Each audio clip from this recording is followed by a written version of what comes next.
Testing. Are you ready?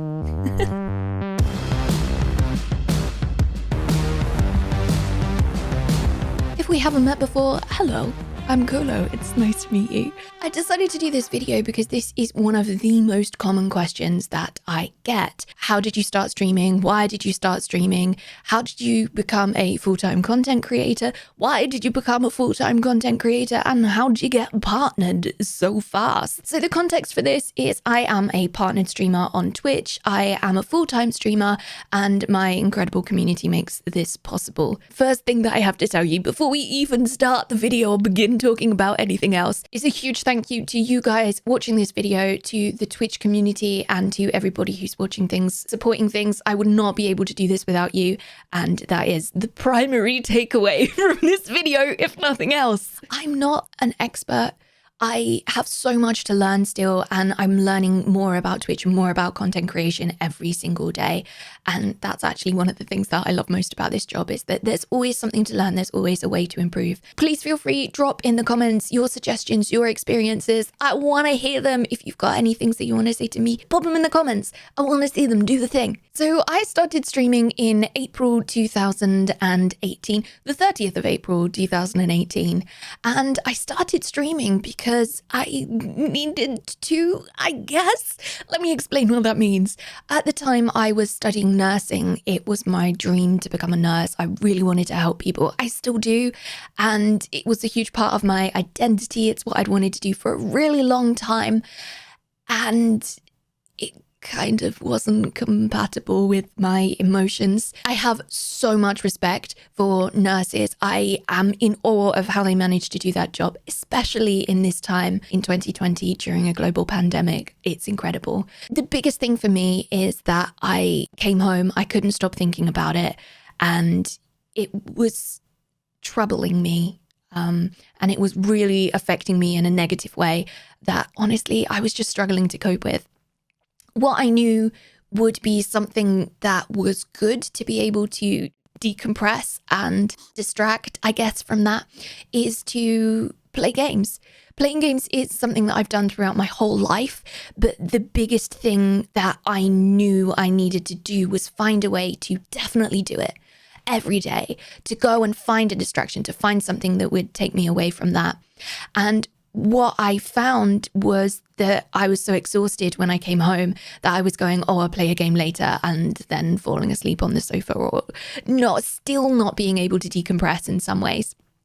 So I then met two awesome people during a competitive game of Overwatch, and they were hilarious, and we grouped up and we did a few competitive matches together. Those people are Panos TV and Ben Daniels. Panos TV, who is an automotive YouTuber, videos about cars, and Ben Daniels, who is a very naughty streamer, but thoroughly entertaining. And Ben did a very cheeky thing, which is a bit naughty etiquette-wise, but he posted his Twitch link in the group chat, in the party chat, and I was like, oh, Twitch, I've heard of that. So I checked it out, saw that he was streaming, saw his community, and I was like, hey, maybe this is something that I could do. And it took me a few months to kind of get up the courage to do it. I was super nervous, didn't really know it was me, felt like I didn't have anything to say, that I wasn't good enough at games.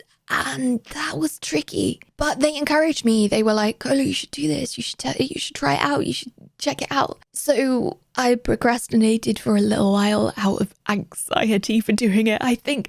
But basically how this links with nursing and studying nursing is that I set a solid schedule, and I was then accountable to that schedule, which meant I didn't come home and just kind of fall asleep on the sofa and that kind of thing. And it worked. I started meeting some amazing people, and it was just great.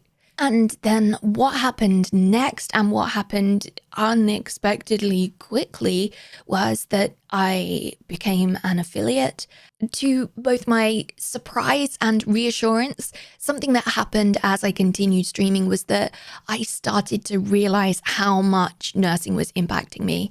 And I started to accept that actually maybe it wasn't for me anymore. And I started exploring my options in other careers and other areas, and where I could go and what I might be able to do, or where I might be able to use my skills. And so I became aware that something needed to change. And that was a hard thing to accept. That was a really hard thing to accept, because nursing was my passion. Helping people was my passion. It was something that I desperately wanted to do. I was gutted. It was really hard to have that moment of acceptance that that wasn't for me anymore. And a big part of that, again, oh my God, I can't emphasize to you how beautiful Twitch communities can be and how supportive and how thankful I am for the Twitch community who has well and truly changed my life. But the biggest part of it for me was that interaction and that distraction that made me realize how important it was to have that balance in my life that I just didn't have before that. I never started doing this with the intent of going full-time or anywhere near the expectation of going full-time. It just wasn't on my radar. I didn't think it was possible. I didn't think it was something that was in store for me. And what I hear from other creators and what I do believe myself is that starting streaming with the explicit intention of being able to do it full-time definitely changes the framework of the setup to your stream. It puts the emphasis on monetization as well, whether that's intentional or not. I think I would have been way more self-conscious and way more aware of what I perceived to be successful and what I perceived to be the right way to stream full time. That doesn't mean don't take inspiration from other streamers. Absolutely do. But also make sure that you are you. If you attempt to emulate or replicate what somebody else is doing, they are always going to be better at that than you. And that doesn't mean it's a competition, but it also means it full on changes the way that you stream, the way that you produce content, the way that you come across, and the way that your personality reflects on stream. My biggest advice, and also advice that you will hear a lot, is be yourself. And when I say that, be yourself, but also be aware that this is on the internet. Make sure that you're aware of your safety. Make sure you're aware of what you're saying. Once something is on the internet, it's on the internet forever. One of the questions that people ask me the most is advice. How do I build a community? How do I get viewers? How do I do all of those things? Part of it was in my very first stream. Check out the quality, by the way. Here's a screenshot of my very first stream. I had met people in the Twitch community. I'd met Ben, I'd met Paynos. I had met these people that I had become a part of their community, and they came to support me in my first stream. That was so lovely and gave me so much reassurance. It was really nice to have people in chat. So I would totally recommend being part of Twitch communities and exploring that and making those connections. I definitely need to say the way to go about this is not self-promotion. By self-promotion, I mean going into Twitch streams and posting your link and being like, hey, come and check out my stream. Because that's generally seen as rude and self-promotion in Twitch chat, so definitely don't do that. But building connections and friendships and support is definitely something that I would recommend. One way to do that is Twitter or Instagram, social media in general, to post about going live and posting about things in the stream, things that have happened. Social media is definitely a big part of it. Also, Discord in terms of community sharing. Many of the content creators' Discords that I know, including my own, have a specific channel to post when you're going live to share your stream stuff. Always check the Discord rules and make sure you are posting that in the correct channel. Again, just be aware of self-promotion and the rules around that. But definitely that's a really good way of doing it. Also, raiding into other channels is a great way to make those connections and to meet people. So I totally suggest that as well. Do we talk about partnership? I think we do. I think there's probably time to talk about that, depending on what I name this video. Maybe this is what you're here for. Maybe you're here thinking that these are the secrets to becoming partner. Maybe you're here thinking that I've done the 10 ways to become partner in 3 months. Number 7 will shock you. The truth is, I'm still figuring out what happened, and I'm still getting over it. I'm still surprised by it and humbled by it. And I definitely think that Twitch took a gamble on me. I definitely think that it was a decision and at risk for them. And I'm super thankful for that. Being partnered within 3 months is ridiculous. And I so wanted that purple check mark. I really wanted that purple check mark. And I guess part of that was for validation and for kind of acknowledgement of what I was doing and part of like a label of success. It definitely made me go, oh, yes, that's awesome. And I really wanted it. I really did. But actually, it didn't really change much. I feel that companies now definitely understand the power of smaller communities for sure. I did get a few more companies email me with the idea that they were targeting Twitch partners. But actually, the biggest thing for that was an increase in viewership and increased engagement more than the purple check mark. And actually, one thing that I also experienced, which I didn't expect, was actually a drop in subscribers. That's something that I really didn't anticipate. But the feedback that I got, and this is by no means everybody at all, and I feel in no way entitled. It's incredible when people want to support the channel and support me to continue doing this full time. But I also did find that people were coming into the stream and wanting to support non-partners because they felt that partnered streamers didn't need the support anymore. I don't often talk about income on stream, but I think there is a general idea that being partner increases your income immediately. And actually for me, I experienced the opposite, but I also saw an increase in viewership. And I guess what I'm trying to say for this is looking at partnership in a way of I will get partnership and immediately be able to go full time. And it's the answer to all of these and blah, blah, blah, blah, blah. That's not necessarily the case. For those of you who are supplementing your income or monetizing your content, make sure that it is obvious how people can support that. I would also recommend to make sure that you do that without being super in everybody's face and without making that the focus of your content. Again, do it because you're passionate about it. There are multiple ways to do that on Twitch, including subscribing and tips through PayPal and all of those kind of things. One of the comments that I keep getting here on YouTube is there a way to support this from YouTube? Is there a way to support it through YouTube, not through Twitch? And I now have a Ko-Fi page. So if you are interested in supporting that as a one-off time through PayPal or as a reoccurring thing, you can hop over there and buy me a coffee. So thank you for considering supporting my coffee addiction. A really big failure and a really big blind spot for me when I started streaming was that I didn't understand how it could be a full-time job. It's like the shame and embarrassment when I talk about this is really real.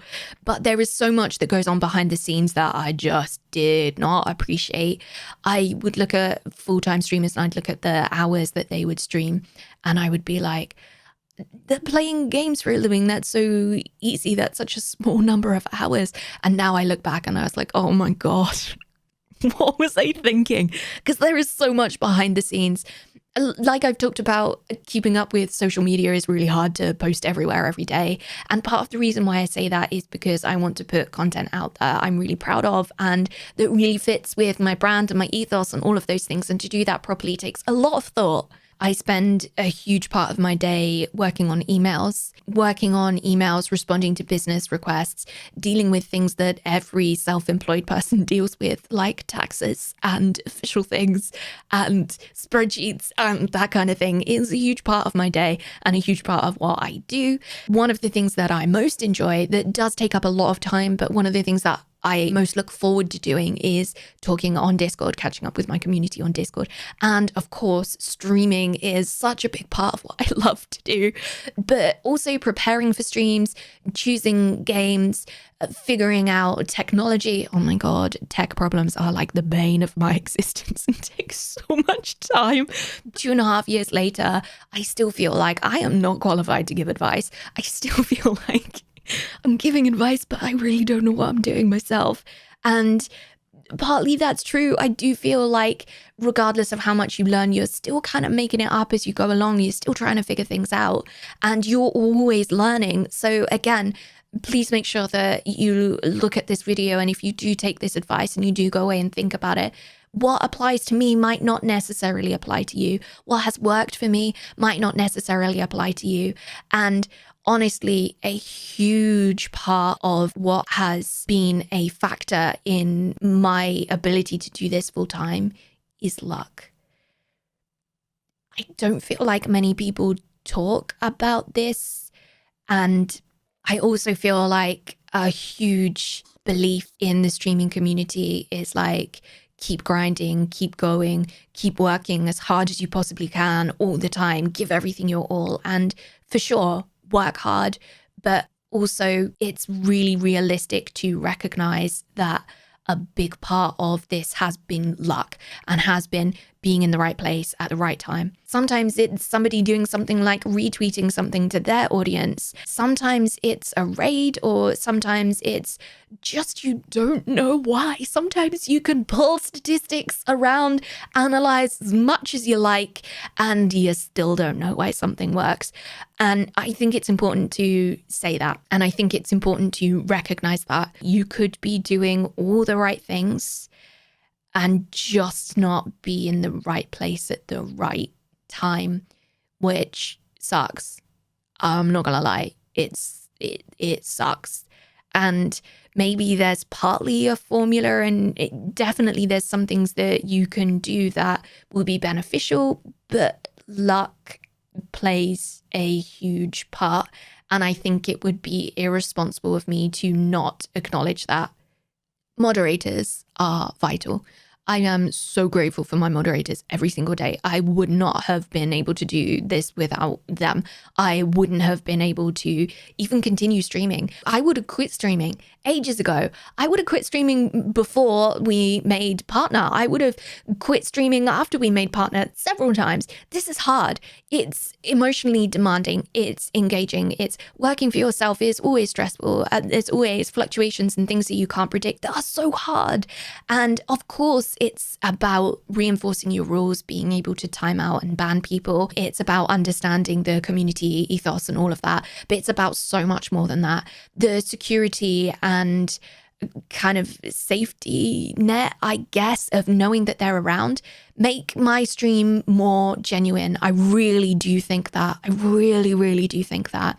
It allows me the freedom to feel like I am supported, and if I miss something in chat, then they're going to be there. And it's just that reassurance, and that makes me feel more able to be me. And honestly, less anxious about going live, for sure. The moderators are all people who I really trust. I can't really explain how I choose moderators other than that it's a gut feeling.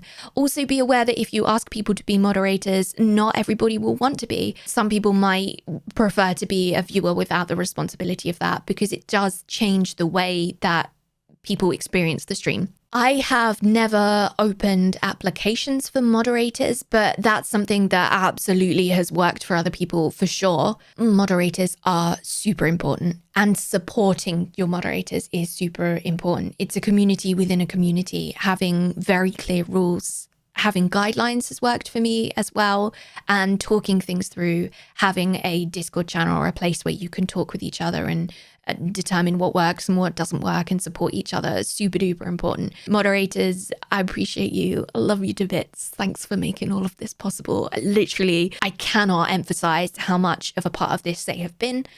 And just bouncing ideas off them and going like, hey, I'm thinking about doing this, or I'm thinking about playing this game. I'm not really sure about this. What do you think? And having that feedback and that opinion has been so valuable as well. Also, Musapan is editing this video. Don't you dare cut this out, Musapan. All right, it's important for me to talk about this. I originally met Musapan because he came into the stream. I got to know him. He became a moderator. He started doing all sorts of stuff for the stream.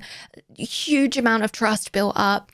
He's an incredible artist. He made some of our emotes. He's just all-around best cow, all right? And the reason I tell you this is basically to apologize to him, because this is a really long video and it's going to take you forever to edit.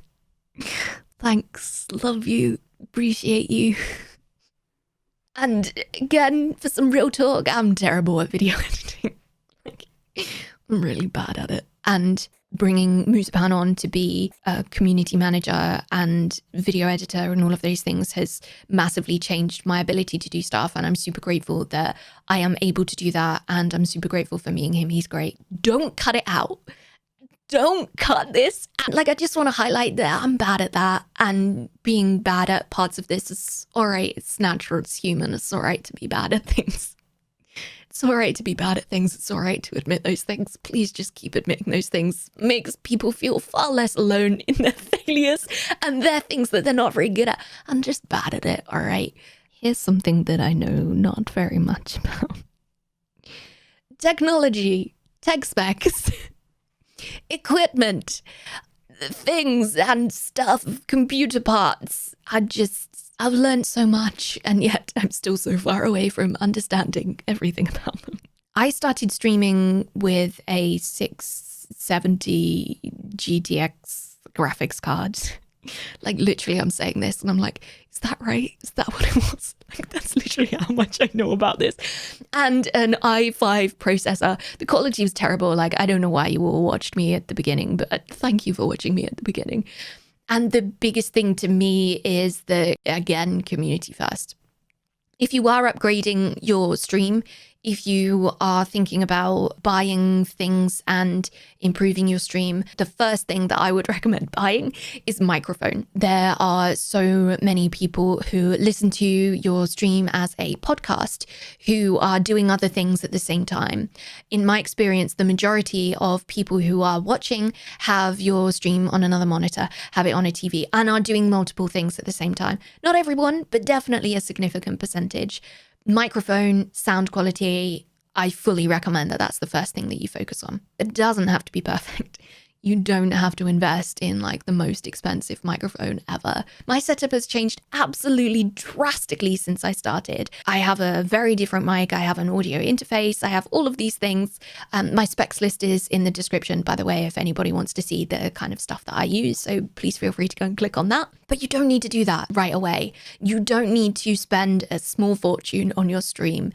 Do it piece by piece. Start streaming, get a feeling for it, see what happens. Camera-wise, I find that personally I do tend to click on more streams with cameras than streams without cameras.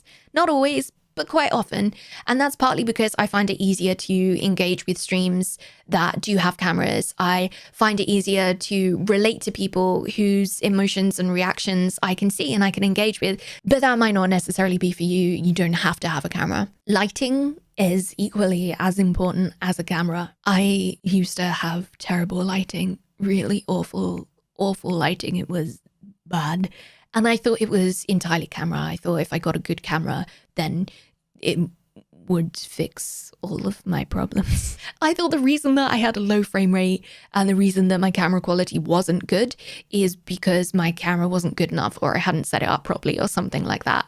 Actually, it was about lighting. Do your research about lighting, have a look at photography resources, especially, and even things like lamps, like desk lamps from each side can massively be something that improves your camera quality. So experiment with that as well. So visual quality is important for sure, but my suggestion and my experience is to focus on audio and audio quality before anything else. Making sure that headset and microphone are priorities. Make sure that you have a solid grasp on what your audio sounds like. Monitor your audio, check your audio. Some of you might know that recently I've developed a physical issue with my hands. I actually have an adaptive controller. You can pop over and see me on Twitter for examples of that. So I've had to make a whole bunch of adaptations. I used to use IEMs, which were super fiddly and just not something that I was able to do anymore. I can use my hands, but just not as well as I used to be able to. And small things, particularly things that need a lot of dexterity, has become super tricky. And I just need to change the way that I do things. I talked about on stream how I was struggling with the IEMs. Logitech G heard about it and were like,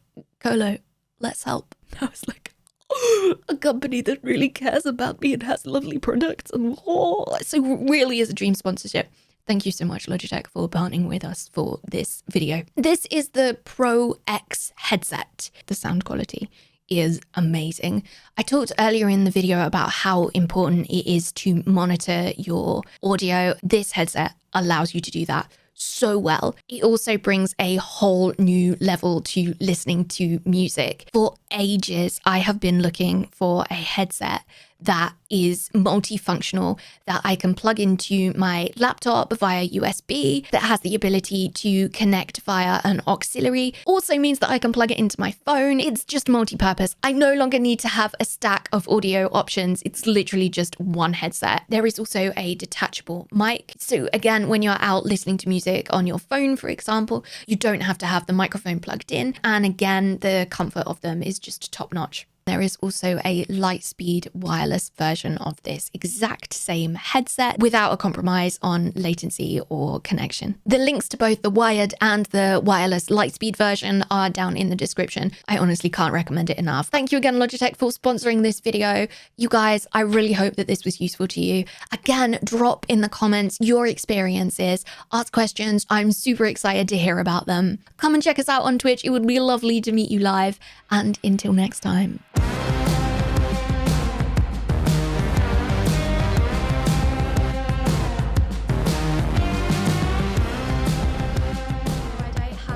Lovely rest of the week, guys. Thanks again for joining and for all of the follows and things, and see you soon. Take care. Okay, bye. Okay, bye.